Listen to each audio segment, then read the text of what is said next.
नमस्कार, news room live देख रहे हैं आप। मैं हूं आपके साथ कंचन जसवानी। अब से कुछ ही देर में उत्तर प्रदेश के मुख्यमंत्री योगी आदित्यनाथ अर्थव्यवस्था को लेकर अहम बैठक करने वाले हैं। $1 ट्रिलियन इकोनॉमी पर जोर दिया जाएगा। कल आपको बता दें, विधानसभा में वित्त मंत्री सुरेश खन्ना ने बजट पेश किया था। अब से कुछ ही देर में 6 बजे का समय बताया गया है। अर्थव्यवस्था को किस तरह मजबूत किया जाए, इसको लेकर बैठक होगी। $1 ट्रिलियन की इकोनॉमी पर जोर दिया जाएगा। बैठक में सीएम के आर्थिक सलाहकार भी मौजूद रहेंगे। आपको यह भी बता दें कि कई मंत्री और अधिकारी इस बैठक में शामिल होंगे। किस तरह इकोनॉमी को $1 ट्रिलियन की इकोनॉमी बनाया जाए, इस पर चर्चा की जाएगी। अर्थव्यवस्था पर मंथन करेंगे मुख्यमंत्री योगी आदित्यनाथ। तो इस वक्त की सबसे बड़ी और अहम खबर आपको बता रहे हैं। अब से कुछ ही देर में सीएम योगी बैठक करेंगे। अर्थव्यवस्था को मजबूत करने के लिए यह बैठक की जाएगी। कल विधानसभा में वित्त मंत्री सुरेश खन्ना ने बजट पेश किया था और आज अर्थव्यवस्था को लेकर यह बैठक काफी अहम मानी जा रही है। बताया जा रहा है कि $1 ट्रिलियन की इकोनॉमी पर जोर दिया जाएगा। इस बैठक में कई अधिकारी मौजूद रहेंगे, साथ ही सीएम के आर्थिक सलाहकार भी मौजूद रहेंगे। तो $1 ट्रिलियन की इकोनॉमी पर चर्चा होगी। अब से कुछ ही देर में सीएम योगी बैठक करेंगे। अर्थव्यवस्था यानी कि प्रदेश की इकोनॉमी को किस तरह और बढ़ाया जाए, इस पर मंथन किया जाएगा। कल वित्त मंत्री सुरेश खन्ना ने बजट पेश किया था और कई खास तौर पर इंफ्रास्ट्रक्चर पर जोर दिया गया था। इसको देखते हुए ये बैठक काफी अहम मानी जा रही है। जिस तरह से प्रदेश में काफी ऑनगोइंग प्रोजेक्ट्स चल रहे हैं, इसको किस समय पूरा किया जाए और कैसे ये प्रदेश और देश की जीडीपी में सहयोग करेगा, इसको लेकर भी कई सारी अहम बातें इस बैठक में की जाएगी। जानकारी यह भी प्राप्त हो रही है कि इस बैठक में सीएम के आर्थिक सलाहकार भी मौजूद रहेंगे। $1 ट्रिलियन की इकोनॉमी किस तरह बनाई जाएगी, इसको लेकर खासा जोर दिया जाएगा और इसी मुद्दे पर आज अब से कुछ ही देर में जो बैठक होगी उस पर चर्चा की जाएगी। काफी महत्वपूर्ण मानी जा रही है ये बैठक, क्योंकि जिस तरह से प्रदेश की अर्थव्यवस्था को देखा जाए, उसको देखते हुए उत्तर प्रदेश के मुख्यमंत्री योगी आदित्यनाथ अब एक्शन में नजर आ रहे हैं।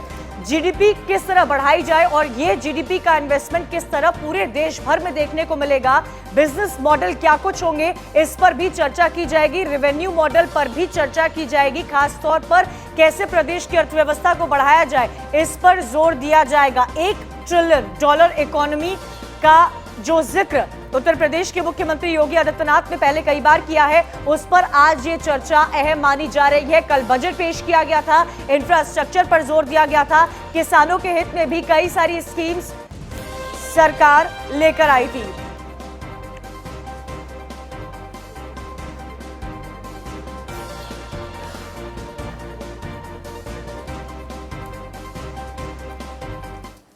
चलिए, ज्यादा जानकारी के लिए सीधा रुख करते हैं हमारे संवाददाता एसके वाजपेयी का। हमारे साथ इस खबर पर जुड़े हुए हैं। एसके, क्या जानकारी मिल पा रही है, कितनी देर में ये बैठक शुरू होगी, क्योंकि 6 बजे का समय दिया गया था, और अर्थव्यवस्था पर कौन से आर्थिक सलाहकार इस बैठक में मौजूद रहेंगे? बिल्कुल, निश्चित तौर पर सीएम योगी आदित्यनाथ ये महत्वपूर्ण बैठक करने जा रहे हैं। ये बैठक 5 कालिदास मार्ग मुख्यमंत्री आवास पर शुरू हो चुकी है, जिसमें मुख्यमंत्री योगी आदित्यनाथ के आर्थिक सलाहकार वीके राजू इस बैठक में मौजूद हैं। अपर मुख्य सचिव वित्त इस बैठक में मौजूद है। प्रमुख सचिव वित्त हैं, साथ ही साथ में प्रमुख सचिव सीएम है, वित्त विभाग के सचिव और विशेष सचिव स्तर के अफसर भी इस बैठक में मौजूद है। और सबसे बड़ी बात यह है कि वित्त मंत्री सुरेश खन्ना भी इस बैठक का हिस्सा होंगे। साथ ही साथ में उत्तर प्रदेश सरकार ने जिस तरीके से अब तक का सबसे बड़ा बजट, जो कि 5,50,000 करोड़ 270 लाख रुपए का ये बजट है, जो कि कल उत्तर प्रदेश सरकार ने पेश किया है, अपने पिछले 4 कार्यकाल का सबसे बड़ा बजट ये बजट मुख्यमंत्री ने पेश किया है। क्योंकि अगर हम देखें तो ये साल जो है वो चुनावी वर्ष है, तो ऐसी स्थिति में उत्तर प्रदेश सरकार चाहती है कि जितनी भी योजनाएं हैं, जो परियोजनाएं चल रही हैं, चाहे वो उत्तर प्रदेश सरकार की हो या केंद्र सरकार के सहयोग से उत्तर प्रदेश सरकार चला रही है, ऐसी सभी योजनाओं को इस पूरे वर्ष में पूरा कर लिया जाए, ताकि 2022 के इलेक्शन में मजबूती के साथ उतरा जाए। जहां बीजेपी ने अपने संकल्प पत्र में कई वायदे किए थे, उन वायदों को इस बजट में बड़ा धन। इसके इकोनॉमी को लेकर सरकार की तरफ से क्या रोड मैप तैयार किया गया है, क्योंकि कल जब बजट पेश हुआ तो ये साफ तौर पर देखा गया कि इंफ्रास्ट्रक्चर पर खासा एक्सपेंडिचर कर रही है सरकार। बिल्कुल निश्चित है, क्योंकि उत्तर प्रदेश सरकार का यही लक्ष्य है कि उत्तर प्रदेश में $1 ट्रिलियन की इकोनॉमी बने, क्योंकि पीएम मोदी ने साफ किया था कि देश को $5 बिलियन की इकोनॉमी बनाना है। तो ऐसी स्थिति में उत्तर प्रदेश देश का सबसे बड़ा सूबा है, तो इस बजट में उन सारी चीजों का ध्यान रखा गया है जिससे कहीं ना कहीं ये उत्तर प्रदेश के लिए $1 ट्रिलियन इकोनॉमी के लिए जो लक्ष्य तय किए गए थे, उस लक्ष्य के हिसाब से इस बजट में सारी चीजें रखी गई हैं, जिसमें खासा जोर इंफ्रास्ट्रक्चर पर दिया गया है, जिसका उद्देश्य है कि जो उत्तर प्रदेश में निवेशक आ रहे हैं या जो अपने उद्योग लगाना चाहते हैं, जो विभिन्न क्षेत्रों में निवेश के इच्छुक हैं, ऐसे सभी लोगों को इसके जरिए जोड़ा जाए, उनको वो इंफ्रास्ट्रक्चर दिया जाए जो कहीं ना कहीं वो चाहते हैं, जो अभी तक ना मिलने की वजह से उत्तर प्रदेश में निवेश नहीं हो पा रहा था। तो कहीं ना कहीं $1 ट्रिलियन इकोनॉमी बनाने के लिए सीएम योगी आदित्यनाथ ने इस बजट पर खासा ध्यान दिया है, जिसमें चाहे इंफ्रास्ट्रक्चर हो, रोड हो, बिजली हो, पानी हो, इन सारी चीजों को विशेष तौर पर बजट दिया गया। उत्तर प्रदेश में जहां एक्सप्रेसवे का जाल बिछाने की कोशिश की गई है, घर घर तक लाइट पहुंचाने की कोशिश की गई है, किस तरीके से उत्तर प्रदेश के जो कामगार हैं, मजदूर हैं, श्रमिक हैं, उनकी जो श्रम शक्ति है वो उत्तर प्रदेश में रहे, ताकि बड़े पैमाने पर उद्योगों को श्रम शक्ति भी उपलब्ध हो सके। इन सभी चीजों की व्यवस्था इसमें की गई है। ओडीओपी हो या फिर एमएसएमई हो, इनको बड़ा बजट कल के बजट में दिया गया है। तो कहीं ना कहीं कोशिश यही है कि इन सारे प्रयासों के जरिए उत्तर प्रदेश $1 ट्रिलियन की इकोनॉमी बने। तो ये महत्वपूर्ण बैठक है जिसमें सीएम योगी आदित्यनाथ अपने विभाग के मंत्रियों के साथ ही साथ में जो अफसर हैं, जो अपने दर्शकों को ये भी अपडेट कर दें कि ये बैठक की शुरुआत हो चुकी है और इस वक्त योगी सरकार की अर्थव्यवस्था पे ये बैठक चल रही है। कई अहम मुद्दों पर चर्चा हो रही है, अर्थव्यवस्था को लेकर जोर दिया जा रहा है। एक और जानकारी यहां पर आपको देना चाहूंगी कि जिस तरह उत्तर प्रदेश ने पिछले कई सालों में ईज ऑफ डूइंग बिजनेस में आगे की कमान संभाली और अब उत्तर प्रदेश का नंबर 2 पर आ गया है ईज ऑफ डूइंग बिजनेस में। शुक्रिया इसके जानकारी के लिए।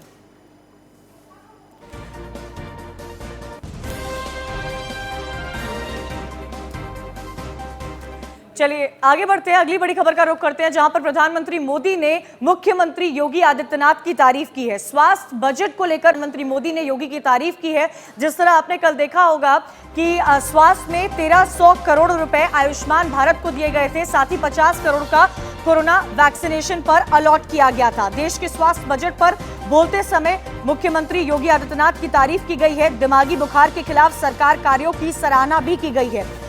उत्तर प्रदेश के मुख्यमंत्री ने दिमागी बुखार पर फोकस एक्टिविटी की है, ऐसा कहना है प्रधानमंत्री मोदी का। साथ ही उन्होंने ये भी कहा कि दिमागी बुखार से बच्चों की मौतों पर चर्चा करते वक्त योगी जी रो पड़े थे। दिमागी बुखार को फैलाने से रोकने पर जोर दिया गया है। हमने दिमागी बुखार के इलाज में सुविधाएं बढ़ाई है। तो पीएम मोदी ने सीएम योगी की तारीफ की है, क्या कुछ कहा है सुनिए। आपको याद होगा हमारे यहाँ खास करके उत्तर प्रदेश में गोरखपुर वगैरह जो क्षेत्र है, जिसे पूर्वांचल भी कहते हैं, उस पूर्वांचल में दिमागी बुखार से हर वर्ष हजारों की तादाद में बच्चों की दुखद मृत्यु हो जाती थी। भारत की संसद में भी उसकी चर्चा होती थी। एक बार तो इस विषय पर चर्चा करते हुए हमारे वर्तमान उत्तर प्रदेश के मुख्यमंत्री योगी जी बहुत रो पड़े थे उन बच्चों की मरने की स्थिति देख करके। लेकिन जब से वो वहां मुख्यमंत्री बने, उन्होंने एक प्रकार से फोकस एक्टिविटी की, पूरी तरह जोर लगाया। आज हमें बहुत आशास्पद परिणाम मिल रहे हैं। हमने दिमागी बुखार को फैलने से रोकने पर जोर दिया, इलाज की सुविधाएं बढ़ाई, तो इसका अब असर भी देख रहा है। आपको याद होगा हमारे यहां खास करके उत्तर प्रदेश में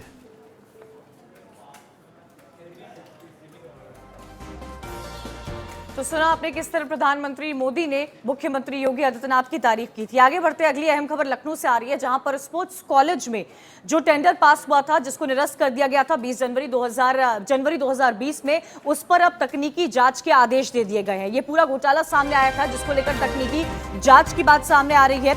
लोक निर्माण विभाग को सौंपी गई है वेलोड्रोम परियोजना की तकनीकी जांच। मैसर्स आकृति इंजीनियर को दिया गया था वेलोड्रोम परियोजना का काम। आपको यहां पर यह भी जानकारी दे दें कि खेल निर्देशालय की 3 सदस्यीय जांच कमेटी जांच कर रही थी। तकनीकी जांच की वजह से पीडब्ल्यूडी को जांच सौंपी गई है। पीडब्ल्यूडी के तकनीकी विशेषज्ञ पूरे निर्माण कार्यों की जांच करेंगे। आरटीआई एक्टिविस्ट नूतन ठाकुर की शिकायत पर जांच के आदेश दिए गए हैं। ये बड़ी और अहम खबर आपको इस वक्त दे रहे हैं जो लखनऊ से आ रही है, जहां स्पोर्ट्स कॉलेज की परियोजना की तकनीकी जांच के आदेश दे दिए गए हैं।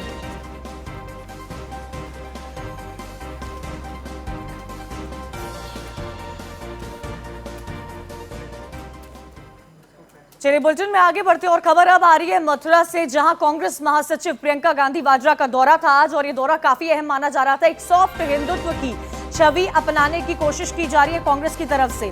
प्रियंका गांधी ने किसानों को संबोधित किया और ये कहा कि किसानों के साथ अन्याय कर रही है सरकार, किसानों से आय दोगुनी करने का झूठा वादा किया है सरकार ने। प्रधानमंत्री जी ने अपने लिए 2 हवाई जहाज खरीदे हैं, आपका बकाया नहीं मिला और हवाई जहाज खरीदे गए हैं। महंगाई बढ़ती जा रही है, गैस की कीमतें बढ़ती जा रही है, ओलावृष्टि से फसलें खराब हुई तो उस पर मुआवजा भी नहीं मिला।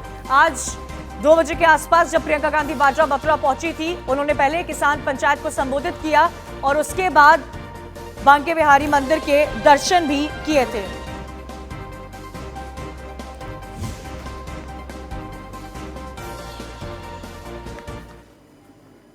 चलिए अब आपको कुछ अहम बातें सुनाते हैं प्रियंका गांधी वाड्रा की, जब उन्होंने मथुरा में किसान पंचायत को संबोधित किया था। प्रधानमंत्री जी जो अपने शासनकाल में दुनिया के हर कोने तक पहुंच पाए, वे दिल्ली, इस देश की राजधानी जिसमें वो रहते हैं, उसके बॉर्डर तक नहीं पहुंच पाए।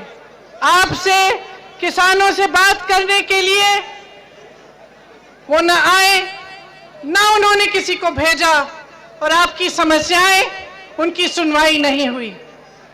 जब नेता का अहंकार इतना बढ़ जाता है कि वो जनता से अलग हो जाता है, तो उसकी नीतियां जनता से भी अलग होती हैं और जनता की भलाई के लिए नहीं बनती। कवि रामधारी सिंह दिनकर जी ने कहा था, कृष्ण की चेतावनी के माध्यम से कि जब नाश मनुज पर छाता है, पहले विवेक मर जाता है। इस सरकार का विवेक मर चुका है। ब्रज क्षेत्र की गौशालाओं का, जो गौशालाओं का केंद्र है, यहां पर गौशालाएं किस स्थिति में हैं आप जानते हैं। चाहे हाथरस में हो, चाहे यहां हो, चाहे बुंदेलखंड में, तमाम वीडियो निकले जहां पे गौवंश की स्थिति दिखी। न चारा मिल रहा था, न पानी, अन्य जानवर उनको चबा रहे थे, उनको काट रहे थे, पड़े रहे थे जानवर धूप में, कोई मदद के लिए नहीं आया। इस तरह से चल रही हैं गौशालाएं। इस सरकार ने गौशालाओं के नाम पर लगभग 200 करोड़ आवंटित किए हैं। 200 करोड़ आवंटित किए हैं, लेकिन गौशाला में नहीं डले वो पैसे। मैं पूछना चाहती हूं कि कहां गए वो पैसे। प्रधानमंत्री जी जो अपने शासनकाल में दुनिया के हर कोने तक पहुंच पाए, वे दिल्ली। एक और बड़ी खबर आ रही है, जहां पर किसान पंचायत में प्रियंका गांधी इस्तीफे की मांग की गई है और जिस तरह से वो एक के बाद एक पश्चिमी उत्तर प्रदेश में दौरा जारी है प्रियंका गांधी की तरफ से, कई सारे सवाल भी उठाए जा रहे हैं। आज मथुरा का दौरा काफी अहम माना जा रहा था उनका। तो इस वक्त की बड़ी खबर आपको बता दें, प्रियंका गांधी की किसान पंचायत में इंसाफ की मांग की गई है। राजस्थान की गैंगरेप पीड़िता ने न्याय की गुहार लगाई है। भाषण के दौरान मंच के सामने गैंगरेप पीड़िता आती है, परिवार समेत गैंगरेप पीड़िता ने न्याय की गुहार लगाई है। भरतपुर के कामा इलाके में बीते 26 अप्रैल को गैंगरेप हुआ था। गहलोत सरकार में न्याय नहीं मिलने तो यूपी आकर प्रियंका से मदद मांगी गई है। ये एक अहम खबर इस वक्त आपको बता रहे हैं, जहां पर राजस्थान की गैंगरेप पीड़िता ने न्याय की गुहार लगाई है। भाषण के दौरान मंच के सामने गैंगरेप पीड़िता आई थी, परिवार समेत गैंगरेप पीड़िता ने न्याय की गुहार लगाई है और ये भी सवाल किया है कि क्या राजस्थान की कांग्रेस सरकार से इंसाफ की उम्मीद नहीं की जा सकती है। भाषण के दौरान मंच के सामने आ गई थी गैंगरेप पीड़िता, परिवार समेत गैंगरेप पीड़िता ने न्याय की गुहार लगाई है। भरतपुर के कामा इलाके में बीते 26 अप्रैल को गैंगरेप हुआ था। गहलोत सरकार से न्याय नहीं मिला तो यूपी आकर प्रियंका से मदद मांगी।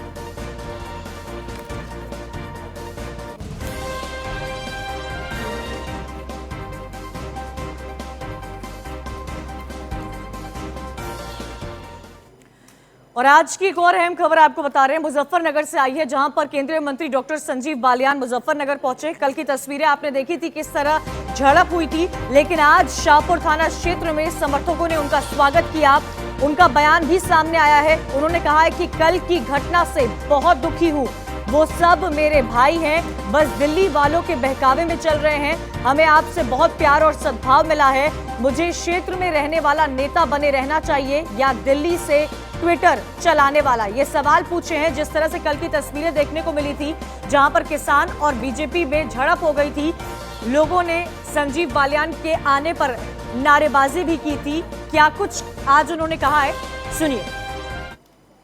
मैं तो कल राजवीर सिंह जी की 13वीं में था, तो एक पार्टी के राष्ट्रीय लोकदल के 5-6 कार्यकर्ता आए, वहाँ कुछ नारेबाजी हो की, वहाँ धक्का मुक्की हुई और वे चले गए। मैं भी वहाँ से निकला और अगले गांव काकड़ा मेरे कार्यक्रम थे, वहाँ चला गया। उसके बाद उसको एक मुद्दा बना दिया गया, एक पार्टी के द्वारा मुद्दा बना के एक तरह से तोड़ फोड़ का प्रयास, इस समाज को तोड़ने का काम कर रहे हैं लोग। मैं सांसद हूं, अगर मैं किसी की 13वीं में जाता हूं, क्योंकि बहुत से लोग जो तोड़ने का काम करते हो, किसी की शादी में नहीं गए, 13वीं में नहीं गए, किसी के सुख दुख में रहे। मैं अपने क्षेत्र की, अपने जनता को अपना परिवार मानता हूं, सबके सुख दुख में रहता हूं। तो एक विशेष तरह का, वे मेरे अपने हैं जिन्होंने वो किया। हमारे आपस का छोटा झगड़ा था बच्चों का, उस झगड़े को हम आपस में प्यार से सुलझा सकते थे, उस झगड़े को राष्ट्रीय स्तर का झगड़ा बनाया जा रहा है। और जब सोरम गांव में लोग मारे गए दंगों में, जब ये कोई सा भी नेता वहाँ पर कभी पूछने भी नहीं आए, सोरम में पहले भी झगड़े हुए, जब भी ये पूछने नहीं आए, आज ये राजनीतिक फायदा उठाना चाहते हैं। भाई 2022 में चुनाव लड़ लेना, 2024 में लड़ लेना, और जनता आपको जिताएगी, आप बन जाना, पर समाज को मत तोड़िए, समाज को एक रहने दीजिए। हमें आपस में यहाँ प्यार से रहना है, हमें तो यहीं रहना है। वे तो आएंगे और झगड़ा करवा के चले जाएंगे, हमारे समाज को मत तोड़िए। चलिए, तो देखा आपने किस तरह संजीव बालियान ने आरएलडी के तमाम जो कार्यकर्ता थे उस पर भी निशाना साधा है। तो एक तरफ अजीत सिंह है और दूसरी तरफ संजीव बालियान है, दोनों ही आज मुजफ्फरनगर में मौजूद थे। सीधा रुक करते हैं सचिन जौहरी का, ज्यादा अपडेट के साथ हमारे साथ मौजूद है। सचिन, क्या देखने को मिला कल जहां पर डॉक्टर संजीव बालियान के खिलाफ नारेबाजी हो रही थी, तो आज शाहपुर में उनके ही आने का स्वागत किया गया था? देखिए, कल जो सोरम गांव में एक तनाव हुआ था बीजेपी समर्थकों और रालोद के समर्थकों में, उसके बाद से मामला तूल पकड़ता गया। आज चौधरी अजीत सिंह पहुंचे थे, उसके तुरंत बाद उसी क्षेत्र में संजीव बालियान पहुंचे हैं। काफी लोग वहां पर जमा रहे। उन लोगों के बीच में संजीव बालियान ने जो रालोद के ऊपर पूरी भड़ास निकाली है, उन्होंने कहा है कि कुछ लोग हमें आपस में लड़ाना चाहते हैं और दिल्ली बैठकर राजनीति कर रहे हैं और किसी को किसी के बहकावे में नहीं आना चाहिए। आप लोग मुझे बताइए कि मैं आप लोगों के बीच रहूं या ना रहूं, या फिर दिल्ली में बैठकर ही जैसे वो लोग ट्विटर की राजनीति करते हैं उसी तरह की राजनीति करूं, क्योंकि मेरा दिल्ली में मन नहीं लगता है। मेरा मन अपने क्षेत्र में लोगों की सेवा करके ही लगता है और पूरी तरह से भड़ास निकाली है। इस बीच संजीव बालियान ने 2013 में जो दंगा हुआ था उसकी भी चर्चा की है। उन्होंने कहा है कि ये लोग वही हैं जो जब हम मर रहे थे, हम लोग मुकदमे लिख के जा रहे थे, तब ये लोग यहाँ तक आने की जहमत भी नहीं उठा पाए थे, हम लोगों के बीच नहीं आए थे। जी सचिन, देखा जाए जिस तरह से आज मुजफ्फरनगर में अजीत सिंह भी मौजूद थे, संजीव बालियान भी मौजूद थे। एक तरफ जहां अजीत सिंह ये कहते हुए नजर आ रहे हैं कि किसानों की समस्या का कोई समाधान नहीं हुआ है, सरकार कहती है आय दोगुनी कर देंगे, लेकिन उनकी आय आधी भी हो गई है। दूसरी तरफ संजीव बालियान वहां पर पहुंचे हुए हैं जब से गृह मंत्री अमित शाह ने बैठक बुलाई थी, जहां इन्हें कहा गया था कि जितने भी उस आंदोलन में जाट मौजूद है उनको अलग किया जाए। और जगह जगह जब इस स्कीम को समझाने के लिए संजीव बालियान गए थे तो किसान उनका साफ तौर से विरोध करते हुए नजर आ रहे हैं। संजीव बालियान कल एक 13वीं में गए थे जहां पर ये विवाद बना पूरा। वहां पे 13वीं से निकलने के बाद ये मारपीट हुई है कुछ लोगों के बाद। उसके बाद संजीव बालियान आज फिर उसी क्षेत्र में गए, उन लोगों से वार्ता की है और वार्ता करने के बाद जहाँ पे लोग हैं वहाँ के काफी भीड़ थी। उन्होंने कहा है कि हम पूरी तरह से आपके साथ हैं, आप यहाँ की आन बान शान है क्योंकि आपने यहाँ पे विकास किया है। और कृषि कानून का जो है वो प्रोसेस चल ही रहा है, उसमें सरकार कर रही है, लेकिन कुछ किसान संगठन है वो इसका समाधान नहीं चाहते हैं और कुछ लोग समझ रहे हैं। जो बीजेपी समर्थक हैं उन्होंने पूरा समर्थन देने की बात की है। शुक्रिया सचिन जानकारी के लिए। तो देखिए, एक तरफ तो अजीत सिंह है, दूसरी तरफ डॉक्टर संजीव बालियान है। किसानों को लेकर राजनीति गर्माती जा रही है। न्यूज़ रूम लाइव देख रहे हैं आप। खबर लखनऊ से आ रही है जहां पर समाजवादी पार्टी के कार्यकर्ताओं ने झुंझुना बजाकर प्रदर्शन किया है। कल बजट पेश हुआ था जिसको लेकर इनका विरोध प्रदर्शन साफ तौर पर देखने को मिला। समाजवादी युवजन सभा के बैनर तले ये प्रदर्शन हुआ है। उत्तर प्रदेश विधानसभा बजट को लेकर यहाँ पर प्रदर्शन किया गया है। तस्वीरें भी आपको दिखा रहे हैं, ये देखिए तस्वीरें प्रदर्शन की, जहां झुंझुना बजाकर प्रदर्शन किया जा रहा है। कल उत्तर प्रदेश विधानसभा में बजट पेश किया गया था वित्त मंत्री सुरेश खन्ना की तरफ से, लेकिन बजट का विरोध करने उतरे हैं समाजवादी पार्टी के तमाम कार्यकर्ता। महिलाओं को क्या मिला है? ये सरकार विरोधी है।